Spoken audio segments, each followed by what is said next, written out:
Good evening, good morning बच्चों। AC series चल रही थी, अपने मैग्नेटिक सीरीज चल रही थी और मैग्नेटिक में लास्ट चैप्टर चल रहा था अपना एसी अल्टरनेटिंग करंट। और उस अल्टरनेटिंग करंट में अपने ग्राफ पढ़ लिए, pure inductor, pure capacitor, pure resistance circuit पढ़ लिए, कॉम्बिनेशन पढ़ लिया उनका, एल आर कॉम्बिनेशन देख लिया, आर सी कॉम्बिनेशन देख लिया सीरीज में, और सीरीज में एल सी कॉम्बिनेशन देख लिया। ठीक है ना। आज का जो ये लेक्चर है इसमें अपन बात करेंगे पावर जनरेशन के अंदर कि भाई आप घर में जो अपन एसी आती है, एसी सप्लाई जो होती है तो उसमें कितनी पावर जनरेट होती है। तो एक तो अपने पावर जनरेशन देखा था भाई करंट इलेक्ट्रिसिटी के अंदर, लेकिन करंट इलेक्ट्रिसिटी में पावर जनरेशन और यहाँ के पावर जनरेशन में डिफरेंस है। डिफरेंस ये है कि करंट इलेक्ट्रिसिटी में जो एनर्जी सोर्स जो अपन यूज़ करते थे बच्चों, वो अपन यूज़ करते थे डीसी सर्किट। क्या लेते थे? एक डीसी सर्किट लेते थे। और डीसी में क्या होता है, एसी जो डीसी करंट और डीसी वोल्टेज तो कांस्टेंट रहता है। ठीक है। अगर आपको याद हो तो करंट इलेक्ट्रिसिटी में आपने पढ़ा था पावर जनरेशन। करंट इलेक्ट्रिसिटी में जो पावर का फॉर्मूला पढ़ा था वो वी आई पढ़ा था। ठीक है ना। और करंट इलेक्ट्रिसिटी में जो अपन ने एनर्जी सोर्स जो लिया था, एनर्जी सोर्स अपन क्या लेते थे बच्चों? डीसी लेते थे। डीसी में क्या लेते थे अपन? या तो कोई बैटरी लेते थे, ठीक है, या फिर कोई सेल लेते थे भाई। ठीक है। और डीसी में आपको पता है कि वी और आई जो होते हैं वो क्या होते हैं? कांस्टेंट होते हैं भैया। ठीक है। आपका जो वोल्टेज है और जो करंट है वो कांस्टेंट होगा। तो वहाँ पर अपन ने देखा था कि करंट इलेक्ट्रिसिटी में ये वाला फॉर्मूला यूज करते थे अपन। ठीक है। और इस फॉर्मूले के लिए वी एंड आई क्या था? कांस्टेंट था। तो करंट इलेक्ट्रिसिटी में तो चलो कोई दिक्कत नहीं आई, क्योंकि करंट इलेक्ट्रिसिटी में सोर्स अपना जो था, जो भी एनर्जी सोर्स था वो डीसी था, बैटरी या सेल थी। और बैटरी और सेल में वोल्टेज जो होता था वो कांस्टेंट था, करंट भी क्या थी? कांस्टेंट थी। लेकिन अगर मैं एसी की बात करूं तो एसी में V and I both are variable with respect to time, with respect to time। तो वोल्टेज और करंट जो है वो दोनों ही वेरिएबल है विद रेस्पेक्ट टू टाइम। तो P इक्वल टू वी आई, ये वाला जो फॉर्मूला है ये तो अपन काम में ले नहीं सकते। P इक्वल टू वी आई, ये वाला फॉर्मूला अपन काम में ले नहीं सकते। तो अपन को भी नया फॉर्मूला बनाना पड़ेगा। बिल्कुल बनाएंगे, नया फॉर्मूला बनाएंगे। तो करंट इलेक्ट्रिसिटी में तो कोई दिक्कत नहीं थी, ये फॉर्मूला आराम से काम में लो, वी आई। करंट इलेक्ट्रिसिटी में जितने भी सारे के सारे जो क्वेश्चन थे वो सारे के सारे क्वेश्चन सेल और बैटरी, इसमें एनर्जी सोर्स होता है। ठीक है। सब में एनर्जी सोर्स जो था सेल या बैटरी रहेगा। एसी में प्रॉब्लम आती है, एसी में जो भी आप एसी सोर्स लोगे, एसी जनरेटर ले रहे हो या कुछ भी एसी सोर्स ले रहे हो, तो उसमें आप ये फॉर्मूला काम में मत लेना, P इक्वल टू वी आई। इसके लिए नया फॉर्मूला काम में लेंगे। ठीक है। तो फॉर्मूले का डेरिवेशन देखो, कौन सा फॉर्मूला काम में लेंगे अपन। ठीक है। तो फॉर्मूला बनाते हैं इसके लिए अपन।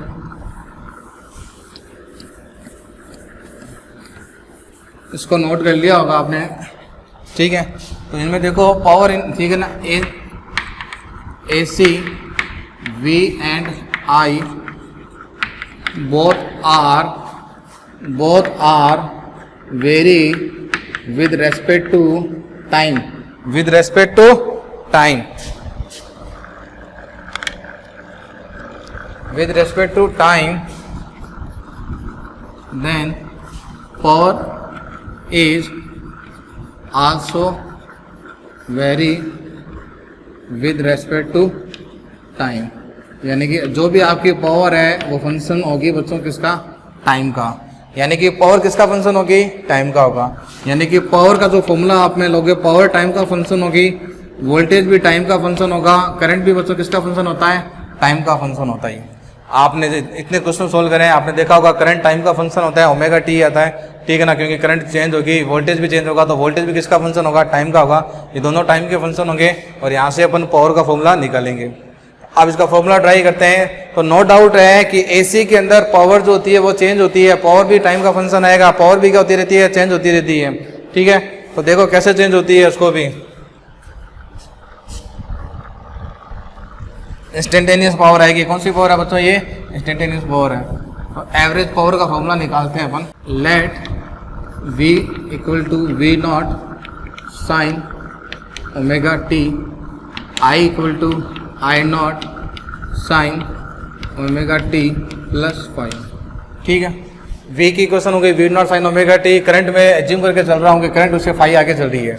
भाई करंट जो होती है या तो फाइव आगे चलती है या फाइव पीछे चलती है, मैं इसमें आगे लेके चल रहा हूँ और मैं फाइंड कर रहा हूँ बच्चों क्या, एवरेज पावर। क्या फाइंड कर रहे हैं अपन, एवरेज पावर फाइंड कर रहे हैं। एवरेज पावर को या तो ऐसे लिखो, ठीक है, या फिर ऐसे लिखो, या फिर इसको ऐसे लिखो, P एवरेज करके। ठीक है, तो एवरेज पावर फाइंड करते हैं। तो एवरेज पावर देखो क्या होगी, एवरेज पावर होगी अपने पास में v naught sine omega T by V I. Average power कैसे निकालेंगे, देखो पावर का फॉर्मूला क्या होता है, वी आई होता है। एवरेज निकालना है तो उसके ऊपर क्या कर दो, बार कर दो बस। तो इन दोनों को मल्टीप्लाई करके बार लगा दो ऊपर, तो वी नॉट साइन ये हो जाएगा I sine omega T plus five, और ये इसके ऊपर क्या लगा दो, बार लगा दो।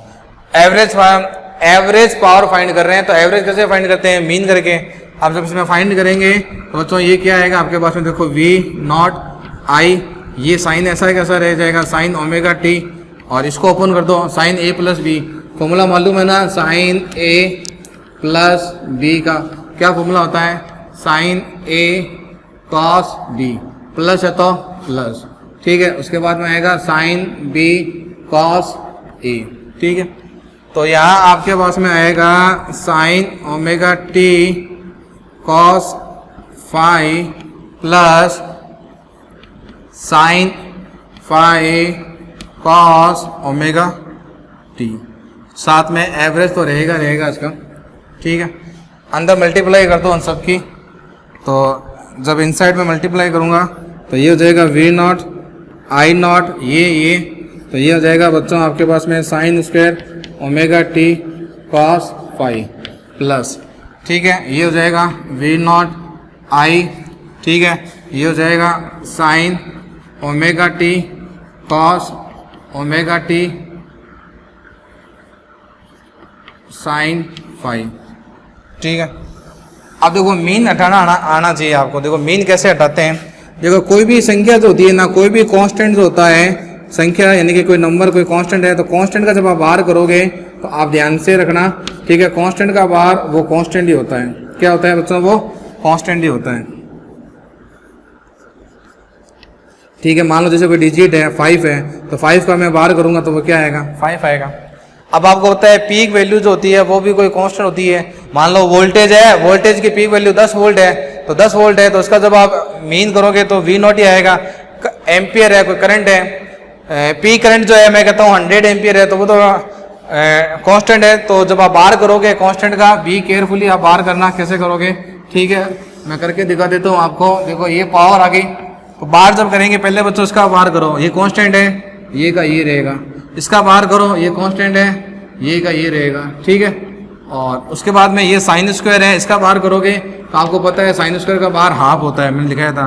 कोस फाइव कांस्टेंट है, दाना ये भी एक कांस्टेंट है भैया। फाइव कोई फेज एंगल होगा, कांस्टेंट होगा, 45 हो 90 हो कुछ भी हो, लेकिन ये कांस्टेंट है, तो ये ऐसा कैसा आ जाएगा आपके पास में, कॉस फाइव आ जाएगा। फिर प्लस, फिर इनका बाहर करो, जब इनका बाहर करोगे तो ये देखो वी नॉट आएगा, वी नॉट का बाहर वी नॉट आएगा, इसका बाहर ये आएगा साइन, साइन का बाहर कितना आता है 0, कोस का बाहर कितना आएगा 0, इसका बाहर ये साइन फाइव कांस्टेंट है, ये ऐसा कैसा आ जाएगा 0, इसका बाहर जैसे करा ये 0 है, तो ये वाली टर्म तो पूरी 0 हो गई। तो यहाँ पर आपके पास में जो एवरेज पावर आएगी आई नॉट ये बाय ये कितना हो जाएगा बच्चों, कॉस 5। इसको मैं ऐसे लिखूंगा वी नॉट रूट 2, ठीक है, आई नॉट रूट 2, ये हो जाएगा कॉस 5। बाई 2 को मैंने ब्रेक कर दिया, रूट टू, इसमें कोई दिक्कत नहीं है ना भैया। देखो इसका बाहर करोगे वी नॉट रहेगा, इसका बाहर करोगे आई नॉट रहेगा, इसका बाहर हाफ हो जाएगा, ये कांस्टेंट है cos 5 रहेगा, फिर प्लस आएगा वी नॉट का बाहर, फिर वी नॉट आई नॉट का बाहर, आई नॉट साइन ओमेगा टी कितना हो जाएगा 0। मैंने लिखाया भी था शॉर्ट नोट में, ये तो पूरा 0 हो जाएगा। तो यहाँ पर देखो आपके पास में जो एवरेज पावर आएगी बच्चों वो आ जाएगी V R M S I R M S cos 5। ये एवरेज पावर का फॉर्मूला आ गया। क्या आ गया बच्चों, ये एवरेज पावर का फॉर्मूला है V R M S I R M S cos 5। इसको नोट करें पूरा, इसको नोट करें। ध्यान रखना यहाँ पर पावर जो आई है टी का फंक्शन आई है, ठीक है ना, ये सारा कॉस वॉस आएगा, सब डी पर डिपेंड करेगा आपका। नोट कर लिया होगा इसको। Average power for any complete cycle, आपके पास में जो आया है एवरेज पावर जो है वो है VRMS IRMS cos फाई, ये आया बच्चों, ठीक है। और इसमें जो ये cos फाई है इसको क्या बोलते हैं, पावर फैक्टर बोलते हैं। क्या बोलते हैं बच्चों इसको, पावर फैक्टर बोलते हैं। लिखो इसको, अभी पावर फैक्टर निकालते हैं, ठीक है। और ये भी साथ में नोट डाल के लिख लेना। If no mention, if no mention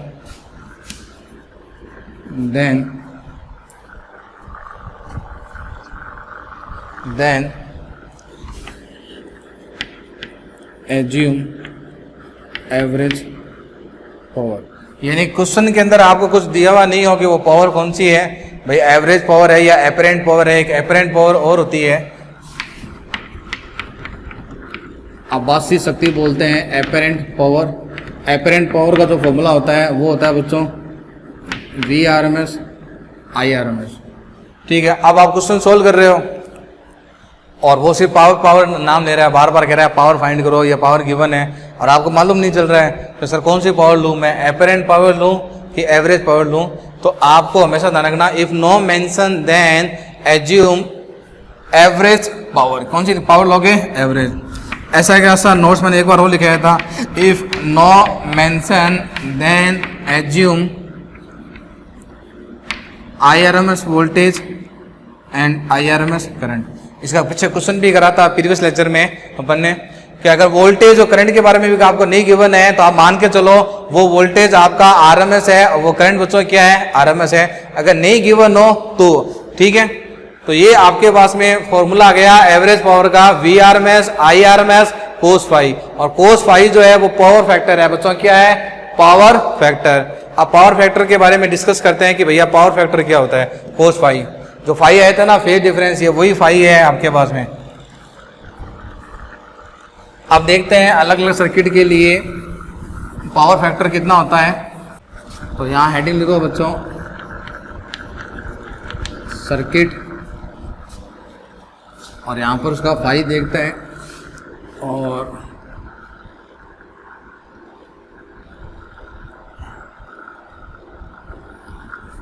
यहाँ उसका फाई ले लेते हैं बच्चों और यहाँ ले लेते हैं अपन पावर फैक्टर। पावर फैक्टर का मतलब cos फाई। सबसे पहले अपन लेते हैं सर्किट में pure resistance circuit. Pure resistance circuit में आपको मालूम होगा कि भैया ये करंट होती है और उसकी डायरेक्शन में बच्चों ये क्या होता है, VR होती है। I और V के बीच में करंट कितना होता है, 0 होता है।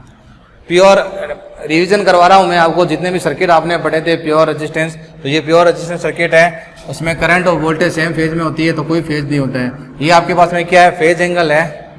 ये आपके पास में क्या है, phase angle between V and I।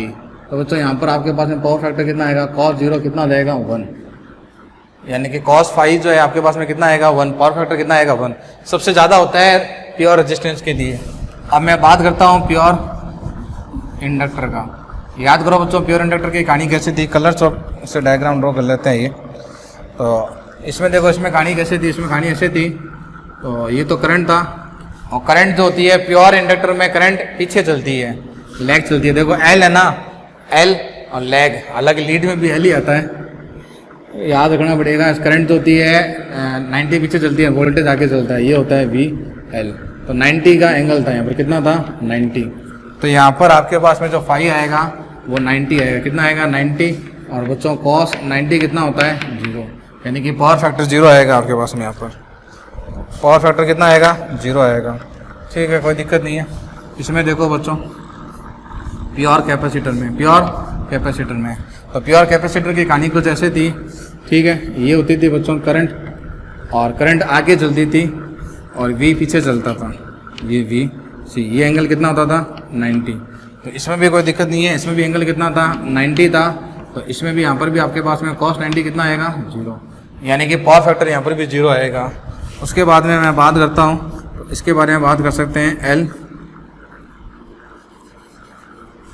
ये L और ये R, सीरीज LR सर्किट। याद है कुछ सीरीज LR सर्किट की कहानी क्या थी? ठीक है, डायरेक्ट डायग्राम बना रहा हूँ क्योंकि इसको मैं आपको बहुत डिटेल से समझा चुका हूँ।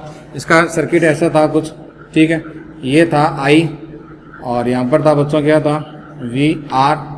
I और VR सेम में थे, और यहाँ पर बच्चों क्या था, ये VL, और ये आपके पास में था V0। यहाँ पे मैंने इसको कहा था यूँ, याद रखो, ये था R, ये था बच्चों XL डैश डैश डैश ये, और ये आपके पास में क्या था, Z। ये बच्चों क्या था, फाई। तो यहाँ पर देखो, यहाँ से आपके पास में जो यहाँ पर तो फाई था, फाई है तो फाई लिखूँगा। तो यहाँ पर आपके पास में कॉस फाई जो आएगा, कॉस फाई R बटे Z।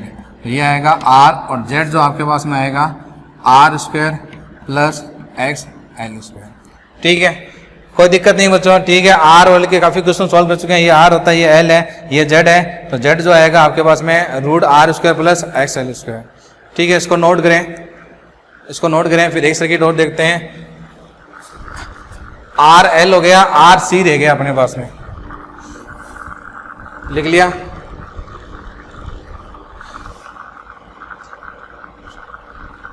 एक सर्किट और रह गया, एक सर्किट को मैं और बना देता हूँ, लिख लिया ना बच्चों ये। ठीक है, लास्ट और देखो, लास्ट जो बच्चा है वो R और C का। तो 5 नंबर जो है लास्ट, ये रेजिस्टेंस, ये कैपेसिटर, ये रेजिस्टेंस कितना हो गया, R। और इसका जो डायग्राम था वो ऐसा था कि भैया ये करंट होगी, ये रेजिस्टेंस की पीक वैल्यू हो जाएगी, और पीछे चलता है आपका C, ये हो जाएगा। और इसी को मैंने कहा था इसमें थोड़ा मॉडिफाई करोगे तो ये हो जाएगा R, और ये हो जाएगा आपके पास में XC dash dash dash dash dash dash. ये बच्चों क्या हो जाएगा यहाँ पर Z, ये एंगल क्या हो जाएगा, फाई। ठीक है, तो यहाँ पर आपके पास में जो Z जो आएगा वो आएगा R² प्लस XC का स्क्वायर। ठीक है, R² प्लस XC का स्क्वायर। तो कोई दिक्कत नहीं है। यहाँ पर जो पावर फैक्टर आपके पास में आएगा cos फाई, इसके अंदर ये तो फाई रहेगा, इसमें आएगा R बटे Z। लेकिन यहाँ पर बस Z की वैल्यू चेंज हो जाएगी। तो Z की वैल्यू जो आपके पास में यहाँ आएगी R² प्लस XC², ये आ जाएगा। ये किसके लिए आ गया बच्चों, RC सर्किट के लिए आ गया। तो इसको नोट कर लें बच्चों, इसको नोट करें, कर लिया नोट इसको। अब देखो नोट डाल के बात करते हैं अपन।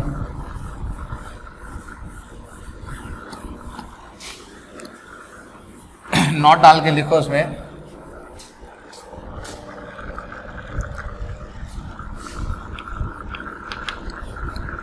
नोट डाल के लिखो उसमें कि cos फाई यानी कि पावर फैक्टर जो होता है वो सभी के लिए R/Z है, सभी के लिए।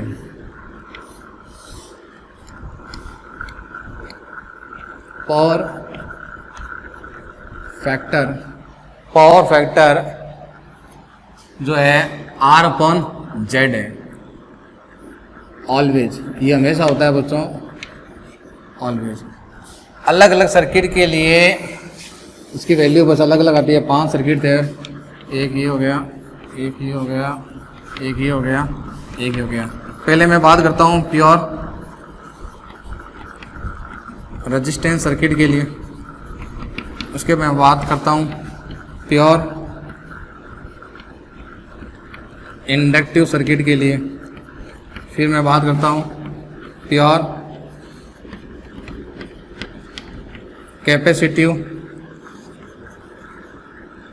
सर्किट के लिए, फिर मैं बात करता हूँ सीरीज LR सर्किट के लिए, फिर मैं बात करता हूँ सीरीज RC सर्किट के लिए, RL RC।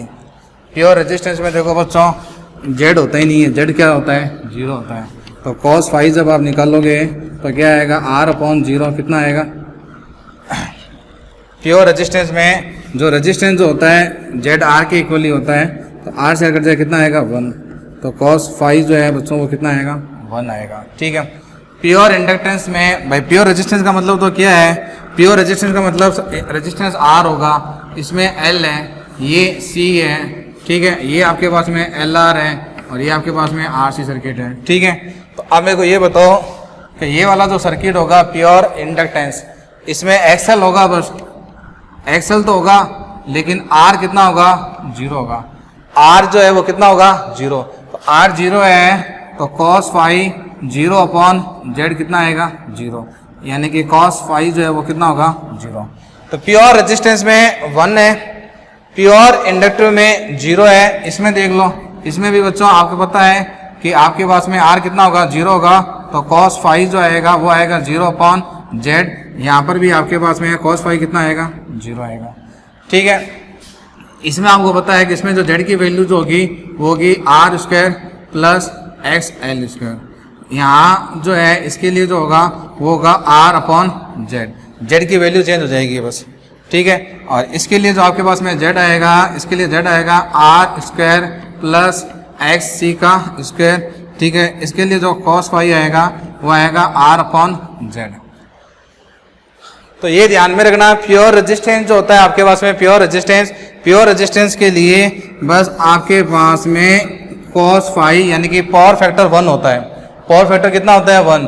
प्योर इंडक्टर के लिए पावर फैक्टर 0 होता है, प्योर कैपेसिटर के लिए भी 0 होता है, और एल आर और आर सी सर्किट के लिए मैंने यहाँ लिख दिया ये। ठीक है। यानी कि हमेशा ध्यान रखना कॉस फाई पावर फैक्टर हमेशा कितना होता है, आर अपॉन जेड होता है, हमेशा आर अपॉन जेड होता है। ठीक है। लिख लिया बच्चों ये, आगे देखो। तो इसमें कंफ्यूज मत होना कि कोस फाई जो है पावर फैक्टर के फॉर्मूले अलग अलग होंगे। पावर फैक्टर का एक ही फॉर्मूला होता है सबके लिए, आर अपॉन जेड। अब आपके पास में जो एवरेज पावर आई है, एवरेज पावर जो आई है, एवरेज पावर का फॉर्मूला आपके पास में क्या है बच्चों, V R M S I R M S cos phi.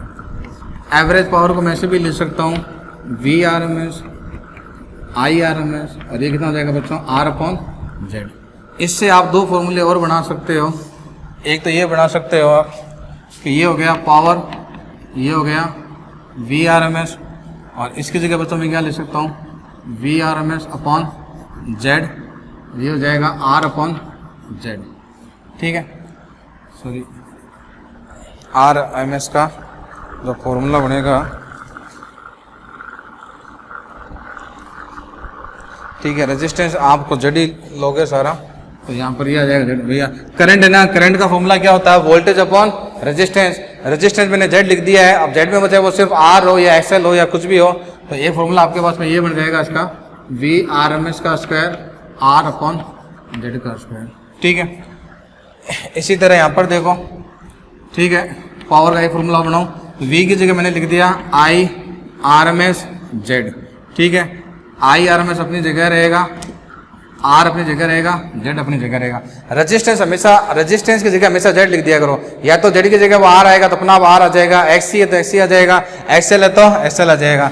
इसमें ये गया, इसमें ये गया, ये आ जाएगा आई आर एम एस का स्क्वायर आर। ये 2 फॉर्मूले बन गए। याद, इसको याद रखना है, इसको याद रखो, काम में यही आएगा न्यूमेरिकल में, इसको याद रखेंगे, इसको याद रखें। I R M S, sorry, V R M S I R M S cos phi, और कोस फाई हमेशा ध्यान रखना ऑलवेज, कोस फाई ऑलवेज क्या होती है बच्चों, आर अपॉन जेड होता है। क्या होता है, आर अपॉन जेड। अब वो अलग बात है, मान लो प्योर इंडक्टर है तो प्योर इंडक्टर में आर जेड का काम करेगा।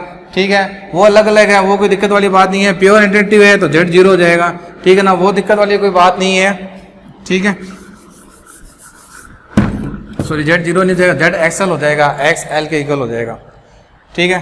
तो जेड में कभी कंफ्यूज मत होना, कभी जेड आर का काम करेगा, कभी आपका जेड एक्सएल का काम करेगा, आपका जेड कभी एक्स सी का काम करेगा, कभी आपका जो जेड है, ठीक है ना, वो आर स्क्वायर, ठीक है, आर स्क्वायर प्लस एक्सएल का स्क्वायर होगा, कभी आपका जेड जो है impedance R square plus X C का स्क्वायर होगा। ये कहाँ पर होगा, प्योर कैपेसिटर में। प्योर रजिस्टर में। ये कहां पर होगा? प्योर रजिस्टर में। ये कहां पर होगा? प्योर इंडक्टर में। ये कहां होगा? प्योर कैपेसिटर में। क्यों? प्योर कैपेसिटर में कैपेसिटर एक ही है, जब कैपेसिटर एक है तो उसका रेजिस्टेंस लेना है, ठीक है ना। प्योर इंडक्टर में इंडक्टर एक ही है तो उसका रेजिस्टेंस ले रहा है, ठीक है ना। ये कहां पर हो जाएगा? कॉम्बिनेशन के अंदर, जब आर और एल का कॉम्बिनेशन है। ये कहां पर हो जाएगा? जब आर और सी का कॉम्बिनेशन है, ठीक है। तो इसलिए ध्यान रखना, इसमें कंफ्यूज मत होना कि आई आर एम एस की जगह आपको V R M S upon Z रखना है। अब जेड की जो भी वैल्यू होगी वो ऑटोमेटिक इनमें से कोई निकल के आ जाएगी। लिख लिया ये। अब बात करते हैं अपन चौक कोइल की। चौक कोइल क्या होती है इसके बारे में बात करते हैं अपन। तो नेक्स्ट हेडिंग डालो बच्चों, चौक कोइल। हिंदी में भी इसको चौक कोइल ही कहते हैं, ठीक है। चौक कोइल देखो क्या होती है। आपने अक्सर देखा होगा कि हमारे घरों में जो ट्यूबलाइट लगी हुई रहती है, मरकरी ट्यूबलाइट की मैं बात करता हूँ। आजकल ट्यूबलाइट एलईडी भी आती है, मरकरी ट्यूबलाइट जो होती है मैं उसकी बात कर रहा हूँ। तो मरकरी ट्यूबलाइट जो होती है, जब आप उसको ट्यूबलाइट को ऑन करते हो तो वो थोड़ा एक बार जगबुझ जगबुझ करके क्या करती है? जगती है। तो इन आवर हाउस जो वोल्टेज जो सप्लाई होती है 300 वोल्ट सप्लाई होती है। कहाँ पर बच्चों? ये इंडिया में होता है।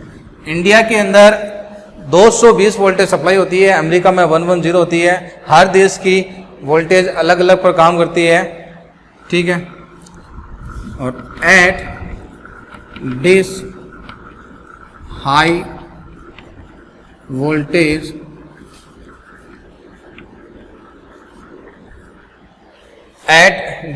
Voltage mercury tube light cannot working properly, ठीक है। cannot working properly या cannot stand, इस कंडीशन में बच्चों को स्टैंड नहीं कर सकती।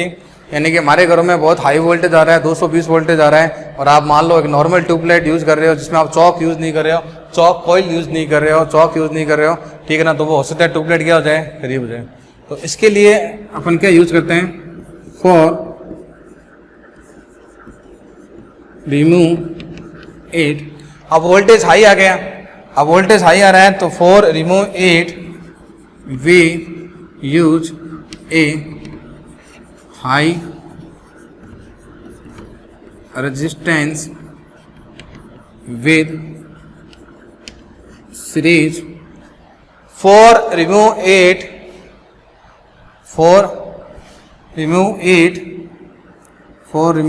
we use a high resistance with series of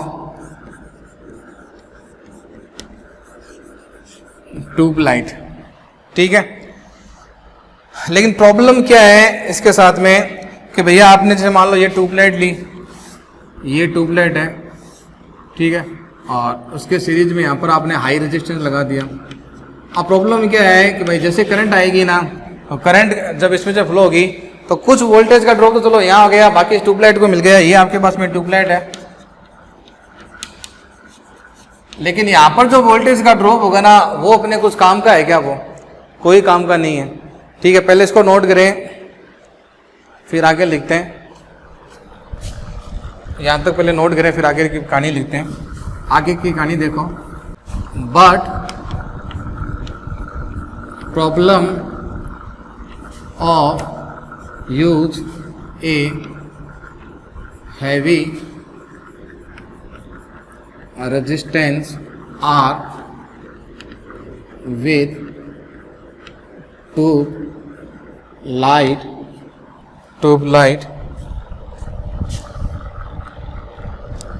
but problem of use a heavy resistance R with tube light is that power factor in R, बच्चों power factor कितना होता है प्योर रेजिस्टेंस में? कितना होता है? 1। सो मैक्सिमम भाई power factor 1 है तो एवरेज पावर निकालूंगा तो क्या आएगा? V R M S I R M S cos phi होता है, तो V R M S I R M S into 1 हो गया। तो इसलिए मैंने लिखा है but the problem of use a heavy resistance R with tube light is that power factor 1, so maximum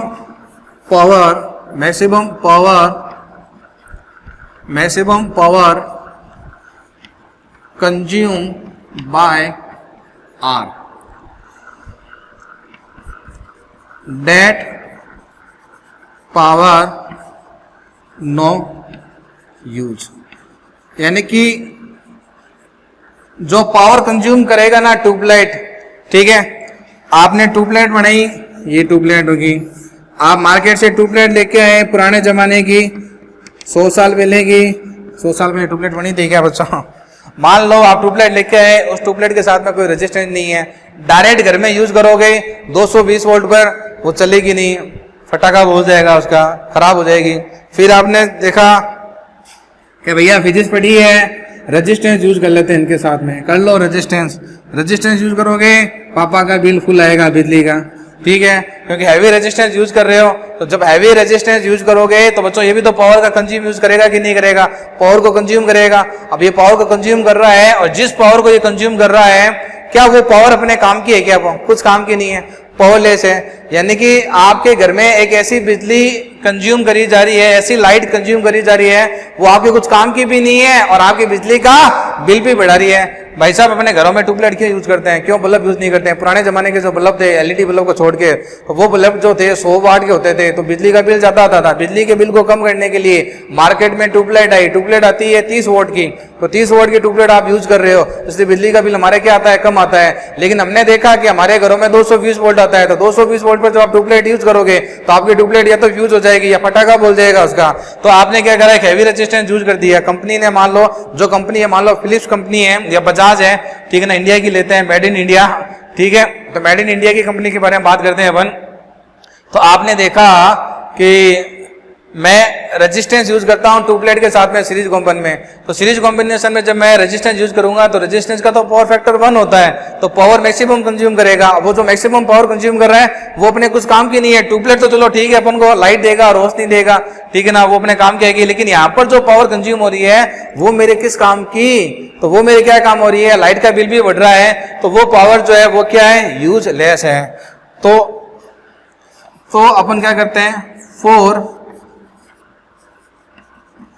remove all problems, we use chalk coil। क्या use करते हैं बच्चों? चॉक कोइल करते हैं। चॉक कोइल क्या करेगा? चॉक कोइल को इसके सीरीज कॉम्बिनेशन में लगाएंगे। चॉक कोइल जो आपके पास में ये जो पावर है ना, ये वाली, ये जो पावर है इसको जीरो कर देगा। बहुत कम पावर का यूज होगा, बिजली का बिल बहुत कम आएगा। तो इसलिए पुराने जमाने में पहले रेजिस्टेंस यूज करते थे, फिर बाद में भाई जैसे देखो साइंस जो होती है वो हमेशा डेवलपमेंट होती रहती है। आज की साइंस कुछ और है, 10 साल बाद साइंस कुछ और होगी। आप मोबाइल फोन देख लो, आज मोबाइल फोन कुछ और है, इससे 5 साल पहले कुछ और आते थे, उससे पहले कुछ और आते थे। जब पहली बार मोबाइल फोन आता था तो एक मोबाइल फोन 1 किलो का आता था, कोई कैमरा नहीं है, कोई मेमोरी कार्ड नहीं है, ठीक है, गिनती के बटन होते थे। तो साइंस आगे बढ़ रही है, तो वैसे पहले रेजिस्टेंस अपन यूज करते थे, बाद में चौक कोइल आ गई, और आजकल तो ट्यूबलाइट बहुत खतरनाक हो गई। आजकल तो जग कुछ भी नहीं करती है, एलईडी बेस्ड ट्यूबलाइट होगी अब तो for remove all problem we use करते हैं चौक कोइल। तो अब चौक कोइल के बारे में बात करते हैं अपन, क्या होता है। तो ये वाला सर्किट तो फेल हो गया, आर को यूज करोगे बिल बढ़ जाएगा, फालतू में पावर कंज्यूम हो रही है, यहाँ पर कुछ फायदा नहीं है, बिजली का बिल फालतू ज्यादा आएगा। फिर बल्ब भी यूज कर लो फिर। तो अब देखो अपन क्या करते हैं, चौक कोइल के बारे में देखते हैं। तो ये तो अपन मान लिया कि भाई रेजिस्टेंस तो यूज नहीं कर सकते हैं, क्योंकि रेजिस्टेंस के लिए पावर फैक्टर 1 होता है। तो अब चौक कोइल की कहानी की मैं बात करूं, चौक कोइल, तो चौक क्या होता है? सीरीज एलआर सर्किट होता है बच्चों। वो क्या होता है? सीरीज एलआर सर्किट होता है, ठीक है। तो ये ट्यूबलाइट हो गई आपकी, ठीक है।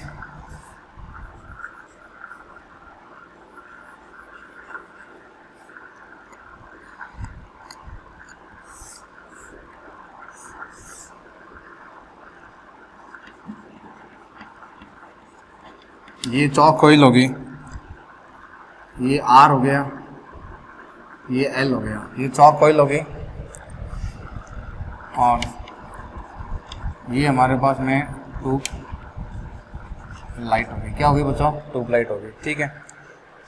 अब जब आप चौक कोइल का जब आप यूज करोगे तो चौक कोइल का अंदर जो देखो एवरेज पावर आएगी बच्चों वो क्या होगी? वी आई आर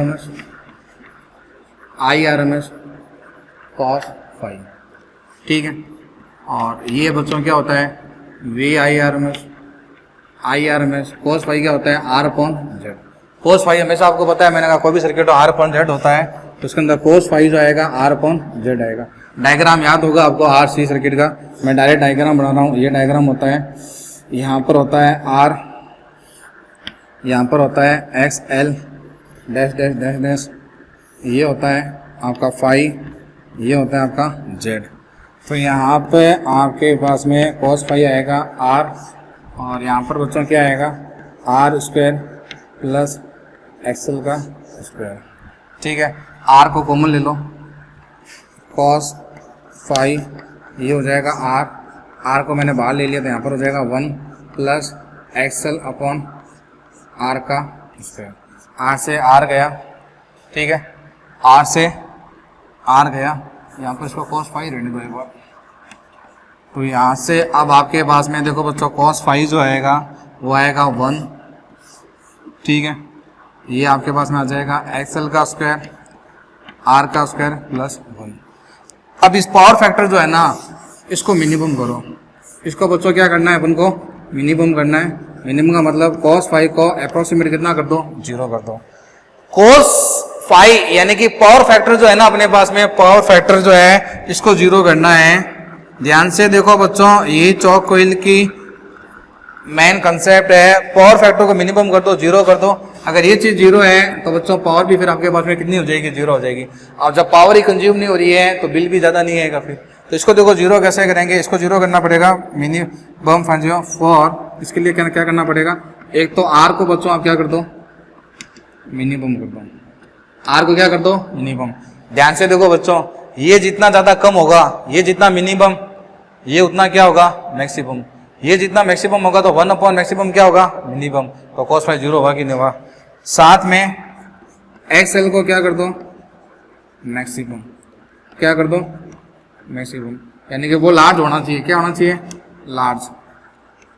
इसको क्या कर दो? स्मॉल कर दो। अब ये देखो बच्चों, अगर ये लार्ज होगा, ये बड़ा होगा तो 1 अपॉन बड़ा, तो 1 अपॉन बड़ा क्या हुआ? छोटा। तो कोस फाई छोटा हो गया, छोटा करते करते कितना कर दो? 0 कर दो। यानी कि अप्रोक्सीमेट 0 के पास में लेके आ जाओ, 0.1 या 0.2 लेके आ जाओ। या फिर यहां से देख लो cos phi R upon Z होता है, या फिर जेड को क्या कर दो? आर जेड है ना, जेड को मैक्सिमम कर दो, यानी कि लार्ज कर दो। तो ये कंडीशन होती है चौक कोइल के लिए कि आप क्या करो? एक ऐसी चौक कोइल बनाओ, एक ऐसी चौक कोइल बनाओ जिसके अंदर आर को तो रखो आप स्मॉल, और इसको बच्चों आप क्या रखो? लार्ज। ठीक है, यानी कि आर हो ये और एक्सएल क्या हो? लार्ज हो। अगर ऐसा अगर आप रख लेते हो तो आपका जो पावर फैक्टर है, ठीक है, पावर फैक्टर लगभग 0 हो जाएगा। पावर फैक्टर 0 हो गया तो पावर कितनी हो जाएगी? 0 हो जाएगी। तो ऐसी चौक कोइल आपको बनानी पड़ेगी, क्योंकि आप क्या कर रहे हो? चौक कोइल को ट्यूबलाइट के सीरीज कॉम्बिनेशन में लगा रहे हैं। क्यों लगा रहे हैं? क्योंकि बाहर से हाई वोल्टेज आएगा ना तो कुछ वोल्टेज यहाँ ड्रॉप हो जाएगा और कुछ बचा हुआ उसको मिलेगा। अब वोल्टेज तो हाई ड्रॉप कर रहे हो, लेकिन हम चाहते हैं कि इसके अंदर जो पावर कंज्यूम है वो भी कम हो, क्योंकि पावर को अगर ज्यादा कंज्यूम करेगा तो बिल ज्यादा आएगा, और बिल ज्यादा आएगा तो फिर ट्यूबलाइट का मतलब ही क्या रहा? तो बिल को कम करने के लिए, इलेक्ट्रिसिटी बिल कम करने के लिए, ठीक है ना, और ट्यूबलाइट की सेफ्टी के लिए, ट्यूबलाइट की सेफ्टी भी चौक कोइल ट्यूबलाइट को सेफ्टी भी देती है, तो उसकी सेफ्टी के लिए हमने एक चौक कोइल बनाई। और चौक कोइल जब हमने बनाई तो ऐसे बनाई कि उसमें आर को मिनिमम रखो। ठीक है भैया, आप देख लो, इसको मिनिमम करना है, मैथमेटिक्स है, इसको मिनिमम करना है, तो इसको क्या कर दो?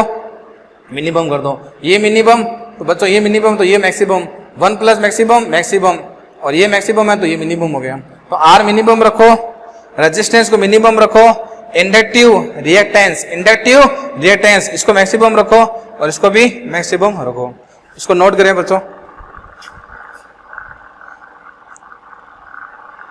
ठीक है, कर लिया बच्चों। तो यहीं पर अपने चौक कोइल का जो पोर्शन है एंड होता है, पावर वाला पोर्शन एंड होता है। ठीक है बच्चों, पढ़ाई करते रहें। All the best. Thank you, all the best.